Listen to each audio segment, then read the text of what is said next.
তো আমরা এখন স্টেয়ারকেস মডেল করব এই পজিশনে। তো স্টেয়ারকেসটা মডেল করার পূর্বে আপনাকে যে কাজটা করতে হবে সেটা হচ্ছে একটা রেফারেন্স প্লেন নিতে হবে। কেন নিতে হবে আমি একটু বলি। দেখেন, আপনারা যারা প্রথম পার্টটা দেখেছেন তারা জানেন আমাদের এখানে বেস থেকে এই যে গ্রেড বিম পর্যন্ত এই হাইটটা 7 ফিট। আচ্ছা, এবং এই গ্রেড বিম থেকে পরবর্তী রুফের হাইট হচ্ছে 10 ফিট, অর্থাৎ প্রতিটি স্টোরির হাইট আমরা কি ধরে নিয়েছি 10 ফিট, এবং নিচে বেস থেকে গ্রেড বিম পর্যন্ত হাইটটা 7 ফিট। আচ্ছা, এখন ল্যান্ডিং বিমটা কোথায় বসবে? ল্যান্ডিং বিম বসবে এই যে 10 ফিট তার মিডলে, অর্থাৎ 5 ফিটে। এখন এটা যদি আমি একেবারে বেস থেকে হিসাব করি তাহলে 7 ফিট যোগ 5 ফিট অর্থাৎ 12 ফিট হাইটে আমার একটা ল্যান্ডিং বিম বসবে এবং সাথে ল্যান্ডিং স্ল্যাবও বসবে। তাহলে সেটার জন্য আমরা প্রথমে এরিরে যাব।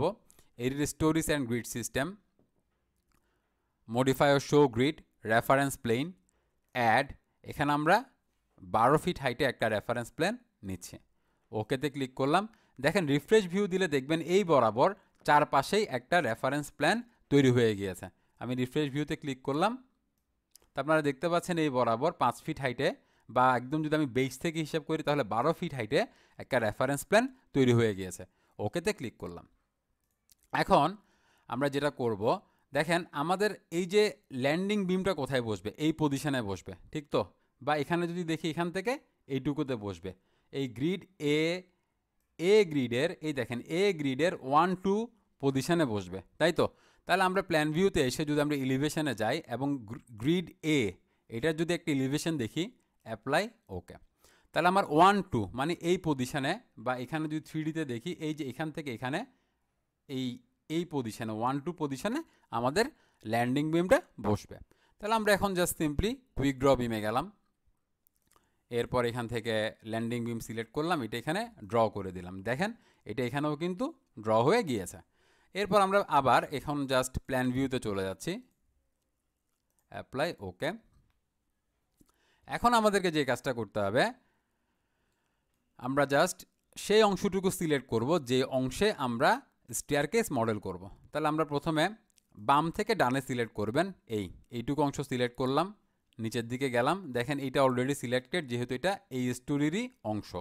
এরপর আরও নিচের দিকে গেলাম, এইটুকু অংশ সিলেক্ট করলাম, এর নিচে হচ্ছে আমাদের বেস, এখানে কোনো স্টেয়ারকেস থাকবে না। আচ্ছা, এখন আমরা মাউসের রাইট বাটন ক্লিক করে শো সিলেক্টেড অবজেক্টস অনলি করে দিব এবং 3D ভিউতে চলে আসব। এখন এই যে চারপাশে যে গ্রিড সিস্টেমগুলো, এটা আপনার মডেলটাকে দেখতে যদি আপনার প্রবলেম ফিল করায়, সেক্ষেত্রে আপনি মাউসের রাইট বাটন ক্লিক করে যেটা করতে পারেন সেটা হচ্ছে সেট গ্রিড সিস্টেম ভিজিবিলিটিতে ক্লিক করতে পারেন, তাহলে গ্রিড সিস্টেমগুলো শো হবে না। এখন এটাকে একটু রোটেট করে আপনাদেরকে বোঝানোর চেষ্টা করি, ওকে। দেখেন এখান থেকে সিঁড়িটা ড্র করা শুরু করব আমরা। এখানে একটা ল্যান্ডিং স্ল্যাব বসবে, এখানেও একটা ল্যান্ডিং স্ল্যাব বসবে, যেটা কিনা আমাদের রুফেরই মূলত অংশ, বা এখানেও আমরা যে ল্যান্ডিং স্ল্যাবটা ড্র করব বাস সেটাও মূলত এই যে ফ্লোর স্ল্যাব তারই অংশ, কিন্তু আমাদের একটা মডেল তো করতে হবে। আচ্ছা, এটার জন্য প্রথমে মডেলটা শুরু করার আগে আমরা ড্রতে গিয়ে স্ন্যাপ অপশনে গিয়ে line ends and mid points এটা সিলেক্ট করে দিব, অ্যাপ্লাই, ক্লোজ। আচ্ছা, এখন এরপর আমরা যে কাজটা করব সেটা হচ্ছে এডিটে যাব, রেপ্লিকেটে যাব। এখন আমরা বেসিক্যালি যে কাজটা করতে যাচ্ছি সেটা হচ্ছে এই যে এই লাইন থেকে একটা অফসেট তৈরি করব, যাতে আমরা এখানে ল্যান্ডিং স্ল্যাব, বা এটা অ্যাকচুয়ালি আমাদের ফ্লোর স্ল্যাবই বলা দরকার, এটা ড্র করতে পারি। এটার জন্য যেন একটা ল্যান্ডিং স্ল্যাব ড্র করতে পারি, এবং এখানে এই যে টপ, এটার জন্য আমরা যাতে একটা ল্যান্ডিং স্ল্যাব বা ফ্লোর স্ল্যাব ড্র করতে পারি। আমি আবার বলছি, এটা বেসিক্যালি ল্যান্ডিং স্ল্যাব, কিন্তু এই দুইটা, এইদিকে যে স্ল্যাবটা আমরা ড্র করবো বা এখান থেকে যে স্ল্যাবটা ড্র করব, সেগুলো কিন্তু অ্যাকচুয়ালি এই মূল স্ল্যাবেরই অংশ। আচ্ছা, যাই হোক, আশা করি অবশ্যই বুঝতে পারছেন আপনারা ব্যাপারটা।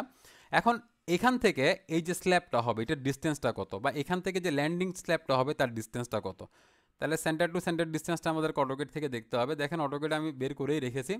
এখানে এই কলামের সেন্টার থেকে এইটুকু পর্যন্ত, বা অর্থাৎ যেখান থেকে সিঁড়িটা শুরু হবে, এই ডিস্টেন্সটা 3 ফিট 10.5 ইঞ্চি, এবং এইদিকে কলামের সেন্টার থেকে এই ডিস্টেন্সটা 3 ফিট 7.5 ইঞ্চি।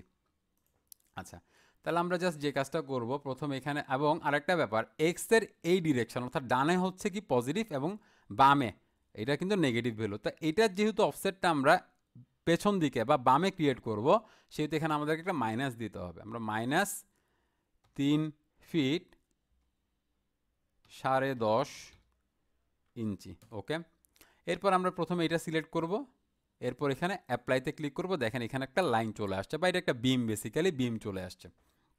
যাই হোক, সিমিলার ওয়েতে আমরা এটাকে সিলেক্ট করব এবং এখানে অ্যাপ্লাইতে ক্লিক করে দেব। তো ওকেতে ক্লিক করব। আচ্ছা, এখন আমাদেরকে যে কাজটা করতে হবে, এটার জন্য সিমিলার কাজটা করতে হবে। আমি এডিটে যাব, আবার রেপ্লিকেটে যাব। অবশ্য আমরা এটা ক্লোজ না করেও সেম কাজটা শেষ করে নিতে পারতাম। যাই হোক, এখন আমাদের এই ডিস্টেন্সটা কত ছিল? এই ডিস্টেন্সটা ছিল 3 ফিট 7.5 ইঞ্চি, এবং এটা কিন্তু পজিটিভ, যেহেতু এটা আমরা এক্সের পজিটিভ ডিরেকশনে ড্র করব। তাহলে আমরা এখানে দিচ্ছি 3 ফিট 7.5 ইঞ্চি। ওকে, তাহলে আমরা এখানে এটা সিলেক্ট করব, অ্যাপ্লাইতে ক্লিক করব, ওকেতে ক্লিক করে বেরিয়ে আসব। আচ্ছা, এখন আমাদেরকে এখানে স্ল্যাবগুলো ড্র করতে হবে। তাহলে আমরা এখানে চলে যাব, ড্র ফ্লোর স্ল্যাব। এখান থেকে আমরা স্ল্যাব 5 ইঞ্চি ড্র করব। প্রথমে এখানে একটা, এরপরে এই জায়গায় একটা, এরপরে এখানে জয়েন্টে জয়েন্টে জাস্ট ড্র করে দেবো। মাউসের রাইট বাটন ক্লিক করে বেরিয়ে আসবো। সিমিলারলি এখানে একটা ড্র করব। ওকে, এরপরে এখানে একটা ড্র করব। মাউসের রাইট বাটন ক্লিক করে বেরিয়ে আসবো। এখন আমাদেরকে এখানে ওয়েস্ট স্ল্যাবটা ড্র করতে হবে। এটার জন্য আমরা জাস্ট এটাকে একটু মডেলটাকে ঘুরিয়ে নিচ্ছি। ঘুরানোর পর আমরা এখানে আবার যাচ্ছি স্ল্যাব ড্র করার জন্য। আমরা point to point slab draw করছি, খেয়াল রাখবেন ব্যাপারটা। এরপরে ওয়েস্ট স্ল্যাব সিলেক্ট করব। এখান থেকে এই জয়েন্টে একটা আসবে, এখানে মিড পয়েন্টটা, এরপর এখানে আবার কি মিড পয়েন্ট। ওকে, মাউসের রাইট বাটন ক্লিক করে ছেড়ে দিব। তাহলে কি আমাদের ওয়েস্ট স্ল্যাব একটা ড্র করা হয়ে গেল। এটা একটু আমি এবার ঘুরিয়ে নিচ্ছি। ওকে, এখন সিমিলার ওয়েতে আমরা এখান থেকে একটা ড্র করব, এই জয়েন্ট থেকে এটার মিড পয়েন্ট পর্যন্ত। এরপর এখানে জয়েন্টে, আবার এখানে জয়েন্টে। তাহলে আমাদের কি হয়ে গেল? ওয়েস্ট স্ল্যাব দুইটাই ড্র করা শেষ হয়ে গেল। তাহলে আপনি বুঝতেই পারছেন যে আমরা অ্যাকচুয়ালি কী ড্র করেছি। আচ্ছা, এখন দেখেন এই যে বিম, এটা কিন্তু আমাদের এক্সট্রা। এখানে এই যে বিম, এটা কিন্তু আমাদের এক্সট্রা, এবং এখানে এই যে বিম, এটা আমাদের এক্সট্রা। আমরা জাস্ট মডেলিংয়ের সুবিধার্থে আমরা এটাকে ড্র করেছিলাম। তাহলে আমি এডিটে যাচ্ছি, এরপর এটা ডিলিট করে দিলাম। আচ্ছা, আরেকটি ইম্পর্ট্যান্ট ব্যাপার, এখন আমরা এই সিঁড়িটাকে আমরা রেপ্লিকেট করব। তাই তো, উপরের ফ্লোর, আমরা যে উপর আরও 4টা ফ্লোর ড্র করব, সেখানে রেপ্লিকেট করব সিঁড়িসহ টোটাল মডেলটাকেই। আচ্ছা, বা টোটাল স্টোরিটাকেই। হ্যাঁ, এখন দেখেন আমি যদি এখানে এই স্ল্যাবটা রেখে দিই, এটা কিন্তু এর উপরে গিয়ে পড়বে পরবর্তী ফ্লোরে যখন যাব আর কি। তো এই প্রবলেমটা এড়ানোর জন্য আমরা আপাতত যে কাজটা করব, আমি আশা করি বুঝাতে পেরেছি, যেহেতু এই স্ট্রাকচারটাই উপরের দিকে কন্টিনিউ হতে থাকবে, এটা যদি আমরা রেখে দেই এই পজিশানে, আবার এই স্ল্যাবটা আবার এই পজিশানে গিয়ে বসবে। ঠিক আছে, যেটা হয়তো আমরা বুঝতেও পারবো না। তো এই ঝামেলাটা এড়ানোর জন্য আমরা এই যে স্ল্যাব বা ফ্লোর স্ল্যাবের যে অংশটুকু ল্যান্ডিংয়ের কাজে ব্যবহার হচ্ছে, সেটাকেও ডিলিট করে দিব। এবার আমরা মাউসের রাইট বাটন ক্লিক করে শো অল অবজেক্টস করে দিব। ওকে, এখন শো অল অবজেক্টস করার পরে আমাদেরকে যে কাজটা করতে হবে, সেটা হচ্ছে আমরা এখন এডিটে যাব, edit stories and grid system, modify or show story data. এটার উপরে আমরা আরও 4টে স্টোরি যোগ করব। তাহলে আমাদের স্টোরি হাইট কত করেছিল? 10 ফিট করেছিল, এবং আমরা কয়টা স্টোরি যোগ করব? 4টে স্টোরি। এবং কিসের উপর? স্টোরি 2 এর উপরে। তাহলে আমরা ওকেতে ক্লিক করে দিব, রিফ্রেশ ভিউতে ক্লিক করব, ওকেতে ক্লিক করব, ওকে রিফ্রেশ ভিউ আবার দিতে পারি, ওকেতে ক্লিক করে বেরিয়ে আসবো। তাহলে দেখতে পাচ্ছেন খুব সুন্দরভাবে সিঁড়িটা মডেল করা হয়ে গেছে। এখানেও দেখতে পাচ্ছেন, এদিকেও দেখতে পাচ্ছেন। এখন এখানে তো আমাকে অবশ্যই আবার কি স্ল্যাবটা ড্র করে দিতে হবে, তাই না? তাহলে আমরা স্ল্যাবটা ড্র করে দিচ্ছি। যদিও আমরা গ্রেড বিমের লেভেলে কোনো স্ল্যাব ড্র করি না, বাট এটা আমরা ড্র করব, তা না হলে মডেলিংয়ে এরর আসতেও পারে। আচ্ছা, এখন তাহলে আমরা জাস্ট যে কাজটা করব খুব সিম্পল, সেটা হচ্ছে আমরা আবার এডিটে যাব, রেপ্লিকেটে যাব। এটা কত ছিল জানো?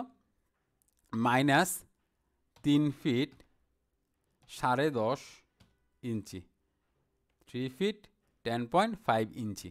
ওকে, এখন আমরা এখানে জাস্ট এই বিমটা সিলেক্ট করব, অ্যাপ্লাই দিব। তাহলে এখানে আবার বিমটা পেয়ে গেলাম।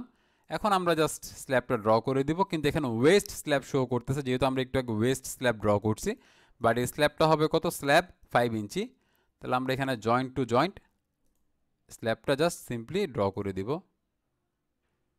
ওকে, তাহলে ড্র করা শেষ। এখন আমাদেরকে যেটা করতে হবে সেটা হচ্ছে এটা এক্সট্রা বিম, এটা আমরা ডিলিট করে দিব, ইজি কথা। আচ্ছা, তো ক্লোজ দিয়ে বেরিয়ে আসলাম। আমরা এখান থেকে আপাতত এটার দরকার না, আমরা প্ল্যান ভিউতে চলে যাচ্ছি স্টোরি 6-এ, অর্থাৎ এটা হচ্ছে আমাদের রুফ। এখন দেখেন এই রুফের উপরেও কিন্তু আমাদের আরও দুইটা স্ল্যাব ড্র করতে হবে, একটা হচ্ছে ওয়াটার ট্যাঙ্কের বটম স্ল্যাব আর একটা হচ্ছে ওয়াটার ট্যাঙ্কের টপ স্ল্যাব, ঠিক আছে? তাহলে যে কাজটা করব, আমরা আবার যাব edit storey and grid system, modify or show story data. এটার উপরে আমরা প্রথমে একটা স্টোরি অ্যাড করব। এটা 7 ফিট হাইট, অর্থাৎ ওয়াটার ট্যাঙ্কের যে বটম স্ল্যাব সেটার হাইটটা হবে 7 ফিট। কেননা 7 ফিটের কম যদি হয় তাহলে কোনো লোক যখন ওর নিচে দিয়ে হাঁটাচলা করবে তখন কিন্তু সে একটা অস্বস্তি ফিল করতে পারে। তো আপনি মিনিমাম 7 ফিট রাখবেন, এর চেয়ে বেশি যদি রাখতে চান তো রাখতেই পারেন। আমি রাখবো 7 ফিট। কয়টা স্টোরি? একটা। এবং কিসের উপরে? স্টোরি 6-এর উপরে। তাহলে ওকেতে ক্লিক করলাম, রিফ্রেশ ভিউ, ওকে। এখন দেখেন তাহলে আমরা এখন স্টোরি 7-এ আছি বা 64 ফিট হাইটে আছি। এখন আমার দরকার হচ্ছে শুধু এইটুকু পোর্শন, তাই না? তাহলে আমার এই অংশটুকু আমি ডিলিট করে দিব। প্রথমত সিলেক্ট করলাম, ডিলিট। এখন দেখেন এই স্ল্যাবটা আর এই স্ল্যাবটা এগুলোর তো কোনো দরকার নেই, এটাও আমরা ডিলিট করে দিব। এখন যে ব্যাপারটা, আপনাকে একটু 3D ভিউর দিকে এবার তাকাতে হবে। এখানে দুইটি ইম্পর্টেন্ট ব্যাপার থেকে যাচ্ছে। একটা হচ্ছে এই দেখেন এখানে একটা ল্যান্ডিং বিম দেখা যাচ্ছে, এটা তো আমাদের দরকার নেই। তাহলে আমরা এটা এখান থেকে সিলেক্ট করে এডিটে গিয়ে ডিলিট করে দেবো। আপনি কিবোর্ডে ডিলিট বাটন প্রেস করলেও হবে। এবং এই পজিশনে দুইটা ওয়েস্ট স্ল্যাব দেখা যাচ্ছে, এটার তো কোনো দরকার নেই। তাহলে এটা ডিলিট করব এবং এটাও সিলেক্ট করে ডিলিট করে দেব। আচ্ছা, আমি আশা করি বুঝাতে পেরেছি কেন এগুলোর দরকার নেই। আশা করি বুঝতেই পারছেন, কারণ এটাই হচ্ছে কি আমাদের রুফ স্ল্যাব, এই লেভেলটা। তাহলে কোনো মানুষ এখানে এসে সে রুফে চলে যাবে। এটা তো জাস্ট ওয়াটার ট্যাঙ্কের জন্য আমরা তো করছি, তো ওয়াটার ট্যাঙ্কের ভিতরে ল্যান্ডিং বিমও থাকবে না বা ওয়েস্ট স্ল্যাবও থাকবে না, তাই এগুলো আমরা ডিলিট করে দিলাম। আচ্ছা, এখন আমাদেরকে এখানে একটা কি করতে হবে, ওয়াটার ট্যাঙ্কের বটম স্ল্যাব তো ড্র করতে হবে। তাহলে আমরা চলে যাচ্ছি স্ল্যাব ড্র করার জন্য চলে যাচ্ছি এবং এখানে আমরা কোনটা ড্র করবো? ওয়াটার ট্যাঙ্ক বটম স্ল্যাব, যেটা আমরা শুরুতেই ডিফাইন করেছিলাম, আশা করি মনে আছে। তো আমরা জাস্ট পয়েন্ট টু পয়েন্ট স্ল্যাবটা ড্র করে দিব, ওকে। তাহলে ওয়াটার ট্যাঙ্কের বটম স্ল্যাব আমরা ড্র করেছি, অর্থাৎ এটা। এখন এর উপরেও কিন্তু একটা স্ল্যাব লাগবে, কেননা সেটা হচ্ছে কি ওয়াটার ট্যাঙ্কের টপ স্ল্যাব। তাহলে আমরা যে কাজটা করব সেটা হচ্ছে আবার এডিটে যাব, edit storey and grid system, modify ও show grid, add storey, keep existing storey height. তো ওয়াটার ট্যাঙ্কের হাইটটা আমি 6 ফিট ধরেই কাজ করছি। তাহলে আমরা এখানে 6 ফিট নিলাম। কয়টা স্টোরি? একটা স্টোরি, এবং কিসের উপর? স্টোরি 7-এর উপরে থাকবে। ওকেতে ক্লিক করলাম, রিফ্রেশ ভিউ, ওকে, ওকে। তাহলে দেখেন এখন আমরা 70 ফিটে চলে আসছি, অর্থাৎ হচ্ছে কি একেবারে টপ লেভেলে চলে আসছি। কিন্তু এখানে একটা দেখার বিষয় আছে, এইটা এখানে যে সিলেক্ট করে মাউসের রাইট বাটন ক্লিক করি তাহলে দেখবেন এটা কিন্তু ওয়াটার ট্যাঙ্কের বটম স্ল্যাবের প্রপার্টি শো করছে। কেননা আমরা এটা ওয়াটার ট্যাঙ্কের বটম স্ল্যাবের যে প্রপার্টি সেটা ধরে আমরা উপরের দিকে স্টোরিটাকে ইনক্রিজ করেছি। তো এটা তো আমাদের ওয়াটার ট্যাঙ্কের বটম স্ল্যাবটা ছিল 8 ইঞ্চি, আপনাদের মনে আছে। টপে তো আমাদের 8 ইঞ্চি স্ল্যাবের কোনো দরকার নেই, তাই না? এটা আমরা কেটে দিচ্ছি, এটা জাস্ট সিলেক্ট করে এডিটে গিয়ে ডিলিট করে দিলাম, সিম্পল হিসাব। এরপর আমরা এখানে জাস্ট একটা স্ল্যাব ড্র করে নিব, সেটা হচ্ছে ওয়াটার ট্যাঙ্কের টপ স্ল্যাব, ওকে। আচ্ছা, তাহলে এখানে জাস্ট পয়েন্ট টু পয়েন্ট আমরা ড্র করে নিই, ওকে। তো টপ স্ল্যাবও আমরা ড্র করে ফেলেছি। এখন আমরা যেটা করতে পারি সেটা হচ্ছে নিচের দিকে একটু যাই প্ল্যান ভিউতে। আর মেইনলি যেটা দেখার বিষয় সেটা হচ্ছে, আচ্ছা এটা আমি কেটেই দিচ্ছি এই উইন্ডোটা, কারণ আমাদের টোটাল কাজটা এখানে শেষ। এটা একটু আমি রোটেট করে দেখাই আপনাদেরকে। এই হচ্ছে স্ট্রাকচারের ভিউটা, ওকে। এখন এক নম্বরে আমি যে কাজটা করব সেটা হচ্ছে এটাকে একটা অ্যানালাইজ দিয়ে দেখব, বা মডেলটা অ্যাকচুয়ালি চেক করব যে মডেলে কোনো রকমের কোনো এরর আছে কিনা। যাই হোক, আমি চেক মডেলে ক্লিক করলাম, সিলেক্ট, ওকেতে ক্লিক করলাম। তাহলে বলছে model has been checked, no warning has been generated, okay. এখন আপনারা এটা চাইলে এটার একটা এক্সট্রুড ভিউ দেখতে পারেন। এই হচ্ছে মোটামুটি ভিউ। তাহলে আরও ক্লিয়ারলি বুঝতে পারবেন যে অ্যাকচুয়ালি কী ড্র করলাম, কেন ড্র করলাম, ঠিক আছে? এই হচ্ছে মোটামুটি ব্যাপার। তাহলে এটা ছিল এপিসোড 1-এর পার্ট 2। হ্যাঁ, আমি অ্যাকচুয়ালি এপিসোড 1টাকে দুইটা ভাগে ভাগ করেছি। আশা করি আপনারা এই দুইটা পার্ট দেখে মডেলিংটা একেবারে ক্লিয়ারলি বুঝতে পেরেছেন। যদি টিউটোরিয়ালটি আপনাদের ভালো লেগে থাকে তাহলে অবশ্যই লাইক করবেন, কমেন্টে আপনার মতামত জানাবেন এবং বন্ধুদের সাথে আমাদের চ্যানেলের লিঙ্কটা বেশি বেশি করে শেয়ার করবেন। ধন্যবাদ।